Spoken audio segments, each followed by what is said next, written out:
আগামী দিন ইরানের জন্য কিন্তু অত্যন্ত ভয়ঙ্কর হতে চলেছে। তার কারণ হচ্ছে ইউএস যে মিলিটারি তারা কিন্তু যে নর্মাল যে মিসাইলগুলো লঞ্চ করা হচ্ছিল এতক্ষণ এতদিন ধরে, তার পরিবর্তে কিন্তু আগামীতে এই গ্র্যাভিটি বম ইউজ করতে চলেছে। এই গ্র্যাভিটি বমটা কি?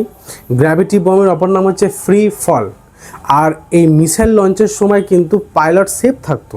আর এই গ্র্যাভিটি বমের বেলায় কিন্তু যেটা টার্গেট অবজেক্ট থাকবে ঠিক তার উপরে কিন্তু ফ্লাই করে গিয়ে পাইলটকে কিন্তু ওই বমটা এয়ারক্রাফট যেটা থাকবে ফ্লাইং এয়ারক্রাফট সেখান থেকে কিন্তু ডিসচার্জ করতে হবে। তো পাইলট এখানে কিন্তু সেফ থাকবে না। এবার প্রশ্ন হচ্ছে এই যে গ্র্যাভিটি বম, এই বমটা কেন ইউএস মিলিটারি এখন ইউজ করতে চাইছে এই মিসাইলগুলোর পরিবর্তে? তার কারণ হচ্ছে এই গ্র্যাভিটি বমের যেটা ধ্বংস করার ক্ষমতা ডেভাস্টেটিং পাওয়ারটা অত্যন্ত বেশি, অনেক লার্জ ভলিউম জুড়ে এটা কিন্তু ধ্বংস করতে পারে। আর এই গ্র্যাভিটি বমগুলোর যে কস্ট সেটা কিন্তু অনেকটাই কম ওই মিসাইলগুলোর তুলনায়।